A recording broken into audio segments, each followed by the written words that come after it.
السلام علیکم ورحمۃ اللہ وبرکاتہ۔ عزیز طلبہ، اللہ تعالیٰ کی ذات سے امید ہے کہ آپ سب خیریت سے ہوں گے اور گزشتہ سبق آپ نے یاد کر لیا ہوگا۔ آج ہم طریقۃ الاصلیہ کا سبق نمبر 6 پڑھیں گے اور اس میں ہم تلکا کے متعلق پڑھیں گے۔ تلکا یہ اس میں اشارہ ہے، اس کا معنی ہوتا ہے وہ دور کی ایک چیز کی طرف اشارہ کرنے کے لیے آتا ہے، اور یہ مؤنث کے لیے آتا ہے، مفرد کے لیے آتا ہے۔ تو یہ دو تین چیزیں یاد رکھیں، اس میں اشارہ ہے، مؤنث کے لیے آتا ہے اور مفرد کے لیے آتا ہے۔ انسان اور غیر انسان دونوں کی طرف، مؤنث کی طرف جب اشارہ کرنا ہوگا تو اس سے کیا جا سکتا ہے، اور یہ قرآن مجید میں 28 مرتبہ آیا ہے۔ تو عزیز طلبہ، میں یہ آپ کو واضح کر دوں کہ یہ میں جو بتاتا ہوں کہ قرآن مجید میں کون سا لفظ کتنی مرتبہ آیا ہے، تو یہ اس لیے ہوتا ہے کہ آپ کو یہ اندازہ ہو جائے کہ آج کے سبق میں ہم کتنے الفاظ کو سیکھ چکے ہیں، یعنی قرآن مجید میں سے ہمیں کتنا حصہ یاد ہوتا چلا جا رہا ہے۔ اور دوسرا یہ کہ قرآن مجید میں بار بار یہ لفظ آ رہا ہوتا ہے، تو اس لیے اس معنی جتنے زیادہ مرتبہ آئے گا اتنا زیادہ آپ کو اس معنی کی طرف توجہ دینا پڑے گا، کیونکہ یہ جب آپ کو تلاوت کے دوران یہ الفاظ بار بار آ رہے ہوں گے، جب ترجمہ اس کو، یعنی اس کا جب معنی آتا ہوگا تو ترجمہ کرنا آسان ہو جائے گا۔ تو عزیز طلبہ، یہ قرآن مجید میں سے میں نے چند مثالیں ذکر کی ہیں۔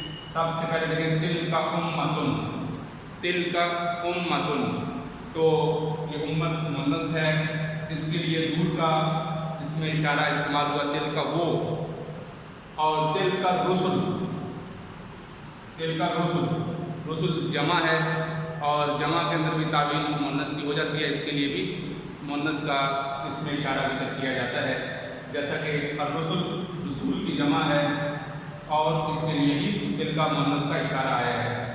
آگے ہے تلکا حدود اللہ، تلکا حدود اللہ، یہاں پر بھی مؤنث کا اشارہ آیا ہے، وہ اللہ کی حدود۔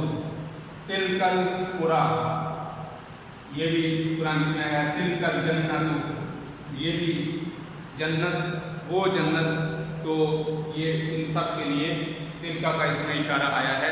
تو عزیز طلبہ، آپ نے دیکھ لیا کہ ان تمام جگہوں پر تلکا وہ دور کے لیے آیا ہے، اور اگر مؤنث قریب کے لیے تو وہ آپ پڑھ چکے ہیں، آپ بتا دیں کیا ہے، حاضی، حاضی، اور مذکر قریب کے لیے حاضا، حاضا، مذکر قریب کے لیے حاضا اور مؤنث قریب کے لیے حاضی۔ اور اس کے پیچھے ایک سبق اور پڑھ چکے ہیں، اگر سوال کرنا ہو، انسان کے متعلق سوال کرنا ہو تو کس سے سوال کیا جائے گا؟ من، اور اگر غیر انسان کے علاوہ کسی چیز کے متعلق سوال کرنا ہو تو اس کے لیے ما سے سوال کریں گے۔ اب عزیز طلبہ، یہ آپ دیکھیں گے کہ میں نے کچھ چیزیں یہاں ذکر کی ہیں، سیارتن، طفلتن، دراجتن، حافلتن، بیتن۔ اب آپ یوں سمجھیں کہ میرے سامنے یہ چیزیں موجود ہیں۔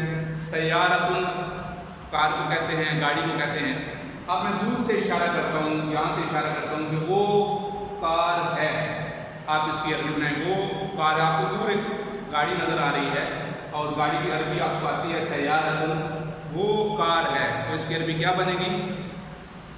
تلکا سیارتن، تلکا سیارتن۔ میں نے اگر سوال کرنا ہو کہ ایک دور سے چیز آ رہی ہے، گاڑی کھڑی ہے، تو میں نے پوچھنا ہو کہ وہ کیا ہے، تو آپ اس کا کیا بتائیں، اس کی عربی کیا بنے گی؟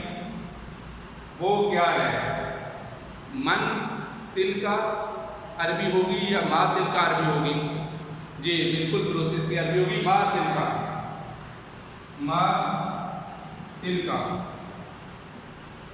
وہ کیا ہے، تو آپ اس کا کیا جواب دیں گے؟ تلکا سیارتن۔ اور قرآن مجید میں بھی اس کے ساتھ اشارہ کیا گیا ہے، ما تلکا بیمینک یا موسیٰ، اے موسیٰ تمہارے دائیں ہاتھ میں کیا ہے، تو ان کے ہاتھ میں عصا تھا، تو ما تلکا وہ کیا ہے۔ اب دوسری مثال کی طرف دیکھیں، طفلتن، تو میں کہوں گا وہ بچی ہے، تو اس کی عربی کیا بنے گی؟ تلکا طفلتن۔ اچھا، اگر اس کا سوال کرنا ہو، ایک بچی کی طرف اشارہ کرنا ہو، ایک لڑکی کی طرف اشارہ کر کے کرنا، تو وہ کیا ہے، تو اس کی عربی کیا بنے گی؟ ما طفلتن، ما طفلتن نہیں، بالکل درست، ما طفلتن गलत, सही है। मन तिल का, मन तिल का, इसका ये वो कौन है? तो आप इसका जवाब देंगे तिल का तिफलतुन। तो इसके साथ जो सवाल बनेगा वो बनेगा मन, मन तिल का। जब इसके मुतालिक सवाल पूछना होगा तो मन के साथ सवाल पूछेंगे, और जब सय्यारतुन के बारे में सवाल पूछेंगे तो माँ के साथ सवाल पूछेंगे। ये दोनों अर्थ हैं। इसका मतलब है कौन और इसका मतलब है क्या। तो कौन, वो कौन है, मन तिल का। आगे दर्राजतुन, तो इसका सवाल करना हो साइकिल की तरफ इशारा करके, वो क्या है। तो आप इशारा देंगे, आप वो क्या है, माँ तिल का। तो आप जवाब देंगे वो साइकिल है। तिल का दर्राजतुन, तिल का हाफिलतुन, हाफिलतुन बस को कहते हैं। अब आगे बैतुन आ गया। अब मैं ये जुमला लिखता हूँ, ये घर है, ये घर है, इसकी आप अरबी बनाएं, हादा बैतुन। अब यहाँ देखिए हाजा आ गया तिल का और हाल, क्यों, ये घर है। इसी तरह के मैं मज़ीद चंद जुमले लिखता हूँ, आप इंशाल्लाह उसकी भी अरबी बनाइएगा। अज़ीज़ तलबा, ये मैंने आपके सामने कुछ जुमले लिखे हैं, इसकी आपने अरबी बनानी है। वो कमरा है, वो कमरा है, इसकी अरबी आप बनाएं। अब कमरा की अरबी मुझे उम्मीद है आपको आती होगी। इसको कहते हैं हुजरतुन, हुजरतुन कमरा, वो कमरा है। अब इसकी अरबी बनाएं, तिल का हुजरतुन, तिल का हुजरतुन। अब ये सवाल करना है वो क्या है, इसी यानी कमरे की तरफ इशारा करके पूछा वो क्या है। तो आप क्या जवाब देंगे, तिल का हुजरतुन। अच्छा, अगर ये पूछना ये क्या है, यानी कमरे की तरफ इशारा किया है और पूछा ये क्या है, तो क्या जवाब होगा, मा हाज़िही।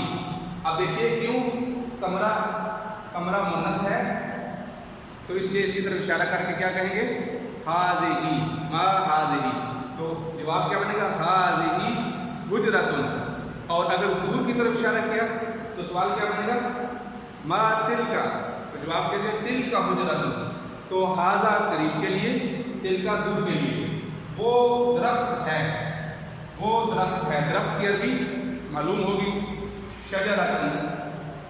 ये कुरान मजीद में भी लफ्ज़ आया है, शजरतुन, दरख्त को कहते हैं। वो दरख्त है, इसकी आप अरबी बनाएं, वो तिल का दरख्त, शजरतुन। अब मैं आपसे पूछता हूँ वो क्या है, यानी दरख्त की तरफ मैं इशारा करके पूछता हूँ वो क्या है। आप इसकी अरबी बनाएंगे जी, अरबी बनाएं, वो क्या है, मा तिल का। तो इसका जवाब क्या बनेगा, तिल का शजरतुन। अच्छा, मैं दरख्त की तरफ इशारा करके कहता हूँ ये क्या है, इसकी अरबी क्या बनेगी, मा हाज़िही, ये क्या है, वो साइकिल है। साइकिल की अरबी दर्राजतुन, दर्राजतुन। हवाई जहाज़ की अरबी, हवाई जहाज़ की अरबी मुझे उम्मीद है आपको आती होगी, तायरतुन, तायरतुन, तायरा। और तायर परिंदे को कहते हैं, और इकबाल ने अपने मुताद्दिद अशार में लफ्ज़ तायर इस्तेमाल किया है जी। वो फातिमा है, वो फातिमा है, तिल का फातिमा, तिल का फातिमा। अच्छा, अगर मैंने फातिमा की तरफ इशारा करके पूछना है वो कौन है, वो कौन है, तो इसकी तरकीब बनेगी मन तिल का, मन तिल का, वो कौन है। तो आपने दो फ़र्क याद रखने हैं कि इंसान के अलावा के लिए सवाल करने के लिए क्या अरबी में इसके लिए माँ आएगा, माँ, माँ। और किसी इंसान के मुतालिक पूछना कौन है तो उसके लिए मन का लफ्ज़ आएगा।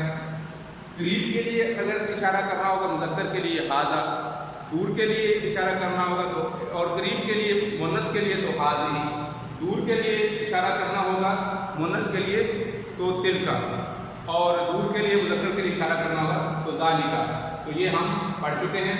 मिसाल के तौर पे हमने वो मस्जिद है, वो मस्जिद है, आप इसके अंदर बनाएं, वो मस्जिद है, ज़ालिका मस्जिदुन, ये मस्जिद है, हाज़ा मस्जिदुन। तो मुझे उम्मीद है अज़ीज़ तलबा कि आपको ये सबक अच्छी तरह याद हो गया होगा।